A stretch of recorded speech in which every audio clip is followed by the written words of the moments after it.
Halfway through the season, it's gut check time in Starkville. Where does Mississippi State stand, and where is this thing headed?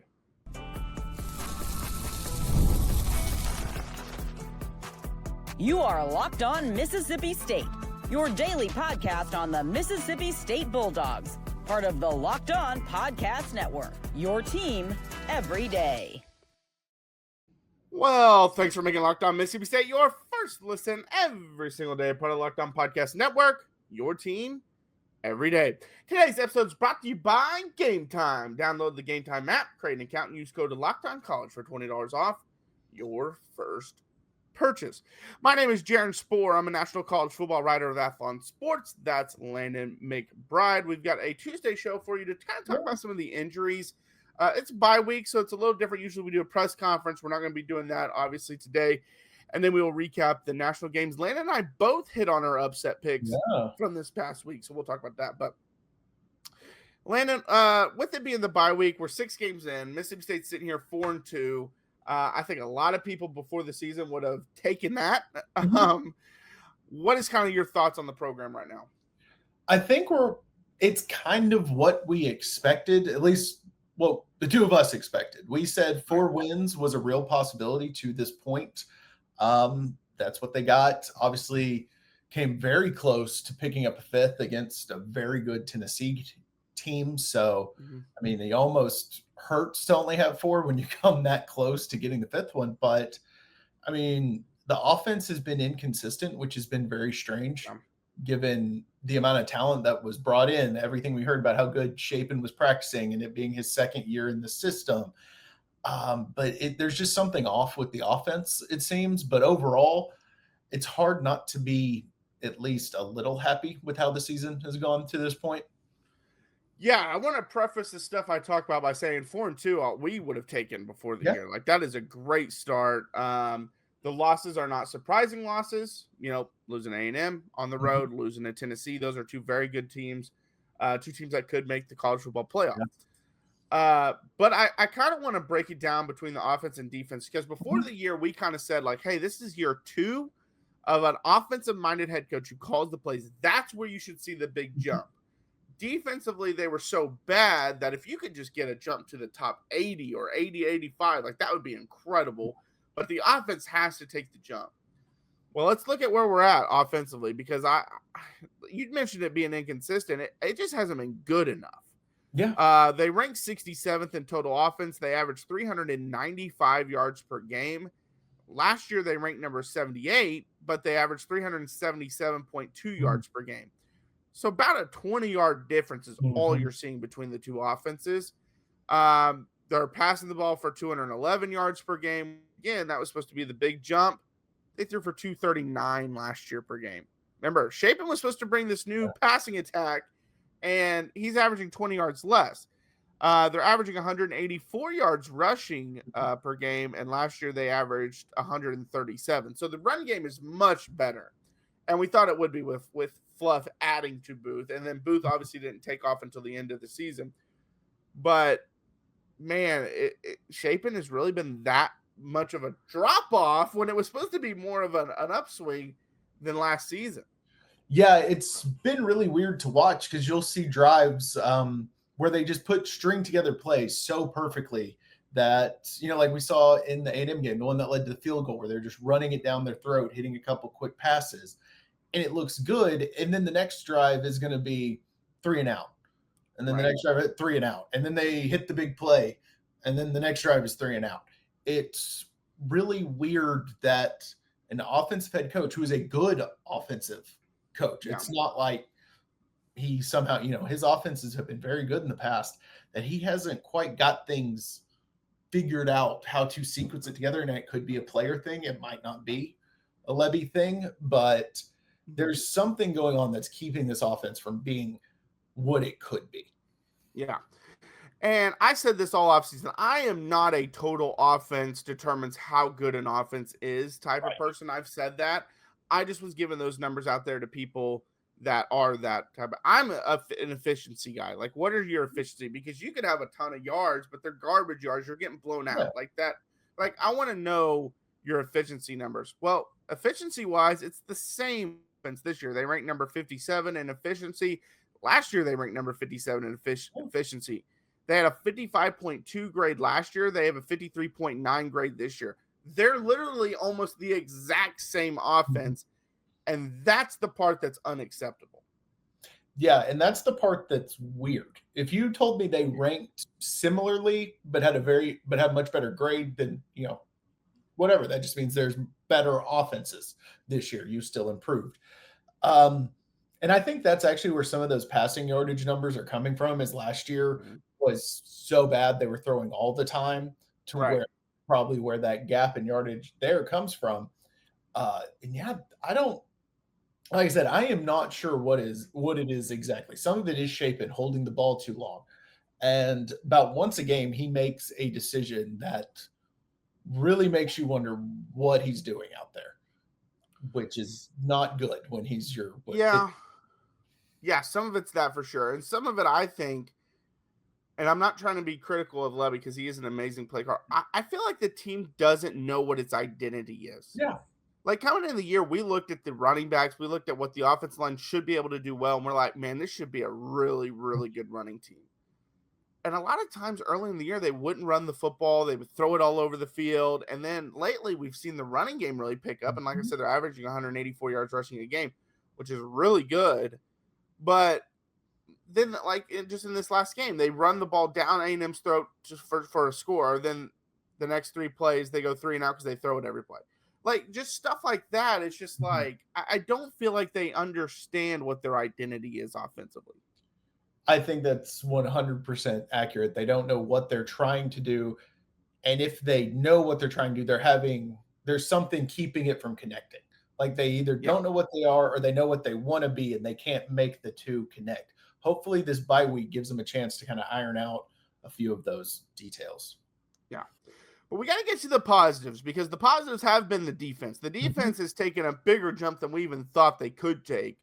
Because remember, going from 126, allowing 456 yards per game offensively, to the top 85 would have been a massive jump. Yeah.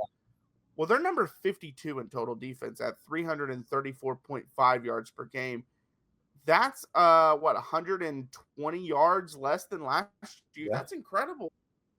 Yeah, the defense has looked very good.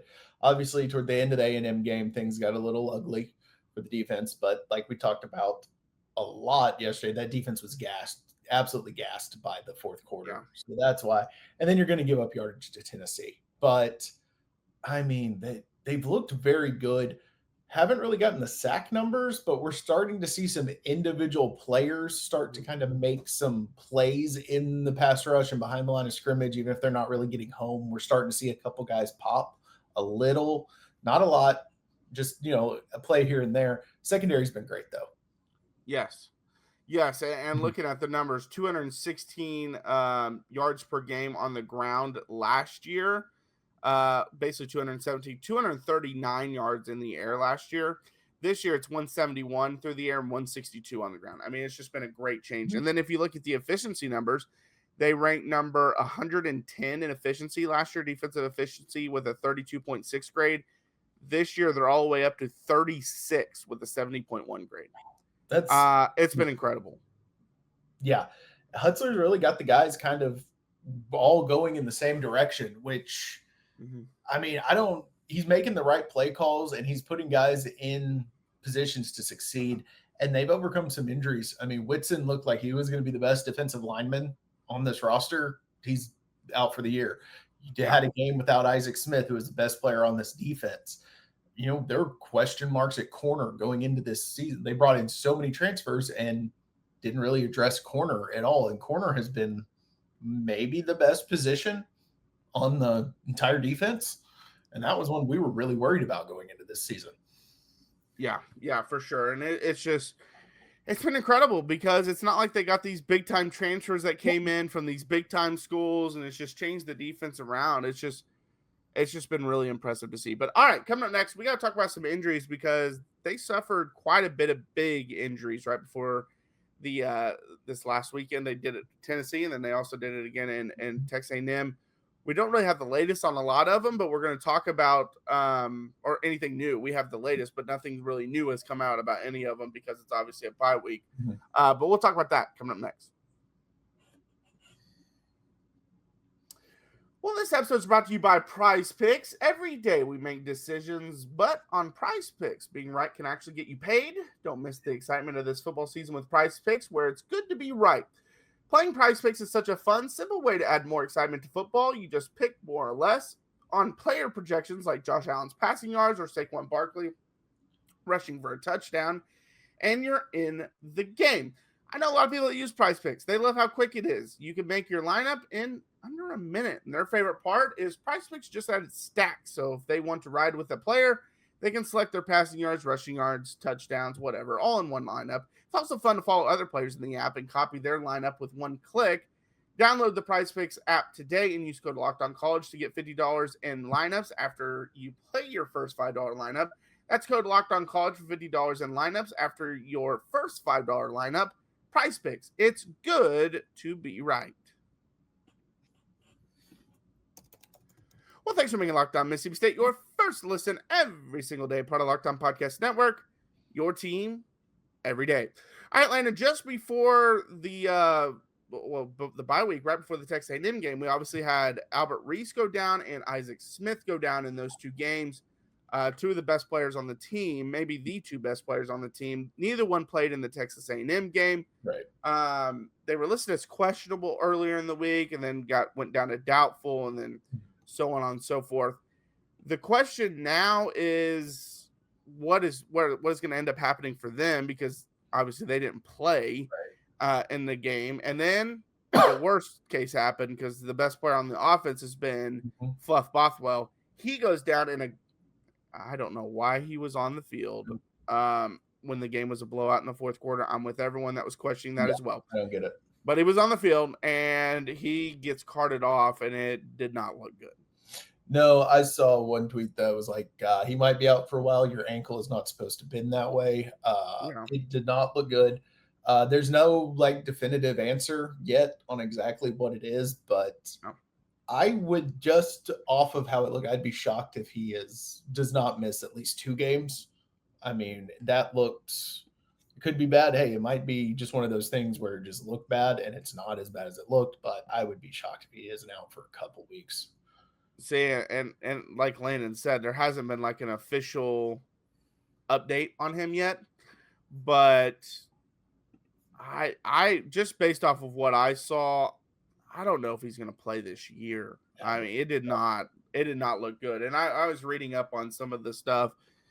That's not the On3 side has put out some stuff, and it just basically the basic that you would hear, which is nobody really knows yet. It's too early to tell. And Jeff Lebby said that he didn't know after the game and that he would be headed in for x-rays. I don't know. I don't want to speculate too much because I'm not a medical expert. I don't know. But obviously, just because I kind of go into injuries like that anytime the cart comes out, as in if you're not out for the season, you're going to be out for a very long time. That's just how my kind of belief is anytime I see the cart. But again, I'm not a medical expert, so I'm not going to pretend to be one. Yeah, that's kind of what I was thinking too. Minimum 2 to 3 weeks would be my guess, but like you said, it can be much worse. I think things are probably looking a little bit better for, at least I think, Albert Reese. It seemed like he was not close playing, but pretty close enough to where that was an actual decision that had to be made to leave him out. So you would think that the extra week off, he will be back in 2 weeks. And I would assume that Isaac Smith would probably be back with the extra week off as well. That's the one bad thing about this with the bye week is we probably won't really get an update on any of these guys. Then obviously when the availability report comes out before the next game, that's when we'll start getting more and more information because they're not going to do really hardly any interviews, and you're not just going to start revealing stuff. And, a lot of the guys are going to be off, and for the, they usually practice maybe the first couple days or something like that. But after that, it's usually they get the time off to go do whatever they want to do. Yeah. Much lighter work, lighter practice, give the bodies a break so where they're not slamming into each other all the time and then, actually Yeah. get a bye week. But it'll be, and who knows, if we get anything out of those practices. Oh, he did some reps on this or, that kind of stuff. Yeah. But I do think they will both be back.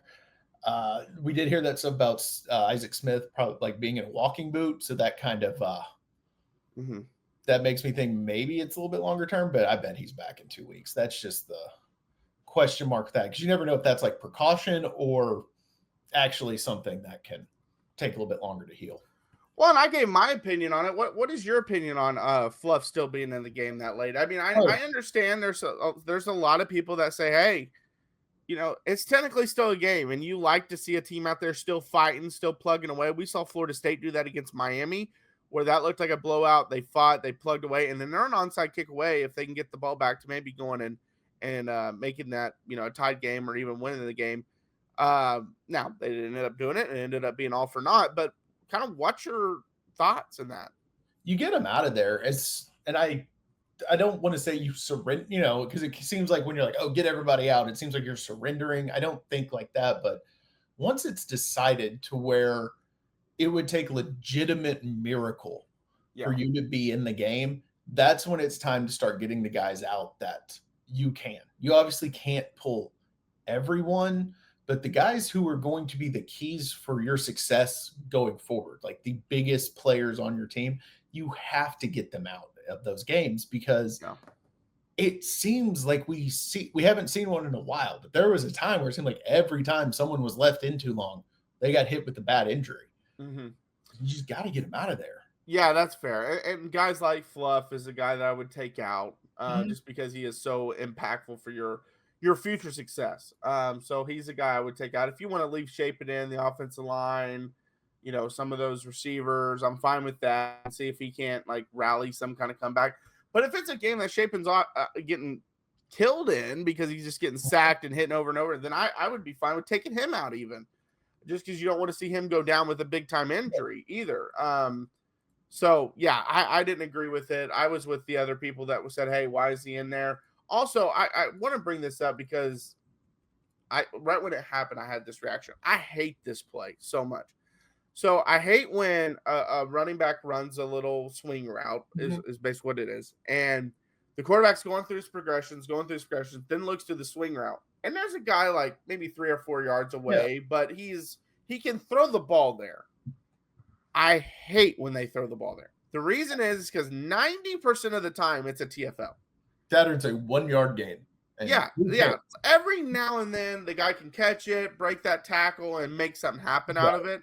And so maybe that's why they do it. It's like, hey, there's a chance that can happen. Yeah. 90% of the time it feels like you throw it there because as soon as the ball's in the air, it takes 3 or 4 seconds to get there. The guy's closing, and as soon as he catches it, the guy's hit, and he's dropped immediately. It is stupid for a quarterback to throw that pass, in my opinion. That's just my opinion. There might be actual like NFL quarterbacks out there that are like, hey, no, that's actually really smart. You're an idiot. My opinion, it's stupid because 90% of the time I feel like it's a TFL. Yeah, it never seems to work. And then everyone's going to find the one play where the guy juked the guy and ran for like an 80-yard touchdown. And or broke the tackle. Yeah, of course it happens, but most of the time it doesn't. And sometimes it looks like it's about to get picked off because it just floats for so long over there because it is a long throw. And it's such a weird choice. I feel quarterbacks do it because of their completion percentage. That, and they're taught like get the ball out of your hands, don't take a sack. So I just feel like they don't want to take a sack and they don't want to throw the ball away. Yeah, because they could just look to the right and throw it over his head out of bounds, and there's a receiver in the area, and it's intentional. It's not intentional grounding. But I just feel like they don't want to lose their completion percentage, so it looks better. And Shapen went 15-20. The completion percentage looks great. He didn't have a great game. So he did not. All right, coming up next, we will break down our national games of the week. We both hit on our upsets. What were they? We'll talk about that coming up next. College football is back, and I couldn't be more excited. The tailgates, the rivalries, the energy in the stands, there's just nothing like it. Let's be real, actually getting tickets can feel like more of a battle than the game itself. Endless queues, hidden fees, and prices jumping at checkout. That's why I use Gametime, the app that gives the advantage back to fans. It's the easiest way to score last-minute tickets at the best prices with no surprise fees. What you see is what you pay. I pulled up the Gametime in a couple taps. I saw some great deals. Things like your favorite college football games for as low as $25. And my favorite thing about Gametime is you can see the exact view from the seat before you buy. We've all bought tickets from all kinds of places before, and you don't know what that view is going to be. With Gametime, you don't have to worry about that. You get the whole view, see exactly what your view is going to be before you get there. And really, it's faster, it's cheaper, and less stressful than any other way I've bought tickets. So take the guesswork out of buying college football tickets with Gametime. Download the Gametime app, create an account, and use code LOCKEDONCollege for $20 off your first purchase. In terms apply. Again, that's promo code LOCKEDONCOLLEGE for $20 off. Swipe, tap, ticket, go. Download Gametime today. This episode is brought to you by Square. Your favorite neighborhood spots run on Square. There are certain businesses that make the neighborhood the neighborhood. These are the places that become an extension of home, whether it's the sports bar dedicated to your team's fan base, the spot with the best wings in town for game day, or the beloved local chain that's been rooted in your community for years. These businesses are what bring people together. When neighborhood businesses thrive, the whole neighborhood thrives. So, and we all know those businesses, those ones like, they've been around forever. Maybe they know you when you walk in the door, they know your order, the coffee shop, and it just feels like almost like you are going home when you walk in there. And, when you show up to these places and you give them your money, your support, that money stays in the community, helping build your community, making the whole community stronger. So Square is a proud partner of more than 4 million neighborhood businesses around the world. You can go to square.com/go/lockedoncollege to learn more. But before you do, go support your favorite neighborhood spot. You'll be happy you did. Square. See you in the neighborhood. All right. Well, thanks for being Locked On Mississippi State, your first listen every single day, part of Locked On Podcast Network, your team every day. So week 6 was kind of funny because we talked about how great the games were in week 5. There wasn't as many great matchups in week 6. But man, it was an exciting weekend because number 9, Texas falls to Florida 29-21. That was my upset. That's 2 in a row. That's what we call a winning streak for me. Penn State, the stunner, falls to UCLA 42-37. It was the first time an 0-4 team has beaten a top 10 team since 1985, 40 years ago. You didn't lose the big game, I guess, James Franklin. That's your only positive you can take out of it. Yeah. That's been kind of the weird thing about Penn State, though. They never lose to teams they shouldn't lose to, and then obviously they did. And 42-37, it was a great picture of Rick Neuheisel's son getting carried off, and there was also a video of Rick Neuheisel who was doing the broadcast for CBS, like in studio. They were videoing him towards the end of the game, and he had some great reactions. It was really cool because his son had never called plays before. He even said he wasn't pushing the button when he was calling plays sometimes, and he had never practiced it. And that should make you feel worse if you're a Penn State fan. But I wonder when's the last time the number 1 and number 2 team in the preseason, which was Texas and Penn State, are not ranked by week 7, because neither one are ranked in the AP. I think I saw that earlier today, but I don't remember what it was. But I think that's the Nico that everyone was signing up for. That was, yes. His running and throwing just shredded Penn State's defense. Miami, Florida State was ended up being a really good one at the end. Miami jumped on them. I thought Miami should be ranked number 1. They're ranked number 2, but they have 3 ranked wins this year. And for those who come at me, I am of the belief it's not a ranked win unless they are ranked right now. You play. But that's not how the voters do it. So that's why I said 3 ranked wins, because South Florida was ranked when they played. Now, Notre Dame is still ranked, and then obviously Florida State is still ranked. So those are 2 ranked wins. But I thought Miami probably should have been number 1 in the country. But outside of that, Vanderbilt and Alabama was a big one. That was actually close for most of the game. Alabama kind of pulled away late. Vanderbilt just shot itself in the foot, just kept turning it over, turned it over in the red zone. So anything else stick out to you with any of the games?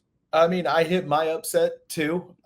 Yes, you Kind did. of a little unconventional. Didn't go with the spread, but I mean, hey, it was top. I picked Cincinnati over Iowa State, and Iowa State was top 14 team. Cincinnati Yeah. was unranked. That's an upset in my book.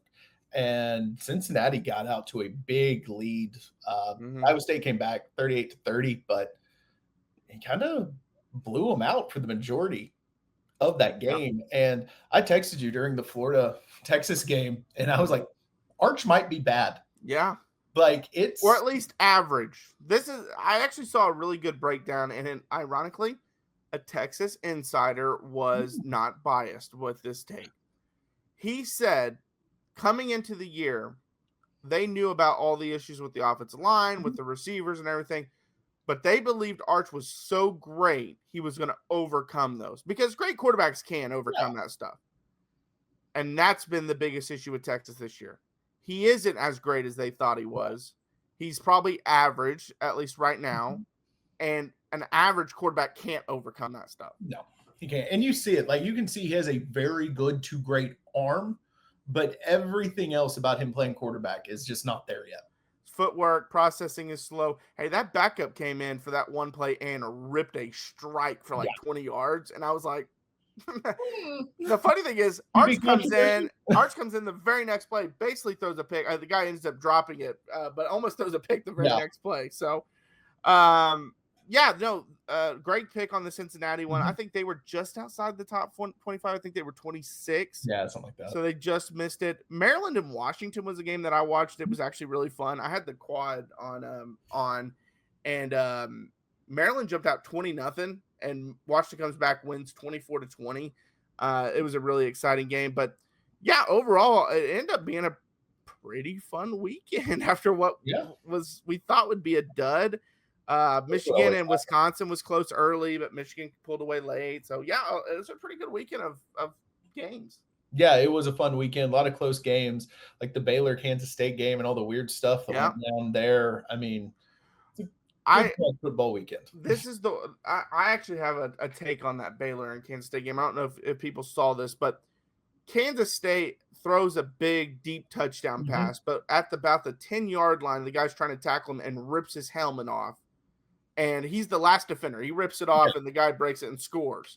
But he's down at the 10 because as soon as the player's helmet comes off, the play's dead. That's how they call it. They obviously get held to a field goal instead of the scoring a touchdown, and they end up losing by 1 point. I understand the rule. The rule is for safety reasons. Like, you don't want a guy without his helmet to get tackled or something like that, get a bad concussion. I get all that. But I think they need to kind of revise the rule where the refs can kind of make some judgment where, hey, if he rips his helmet off, but there's no one around and it's a walk-in touchdown, it's a touchdown. Like, we don't need to stop it dead, because we saw it with that. I also saw one, golly, it was a couple years ago in a bowl game. Guy ran a slant. They were in man. He ran a slant. He caught it. Guy ripped his helmet off and fell, and it was a 60-yard touchdown. But no one was around it. It was like I think he jogged the last 20 yards, but obviously gets called back because he gets his helmet ripped off. Yeah. That kind of stuff. I'm just like, okay, we need to start making use some judgment. Like, if it's a walk-in touchdown, he's not going to get hurt. It needs to be a touchdown. Yeah, should be. They should not blow it dead. I mean, I always remember the play where.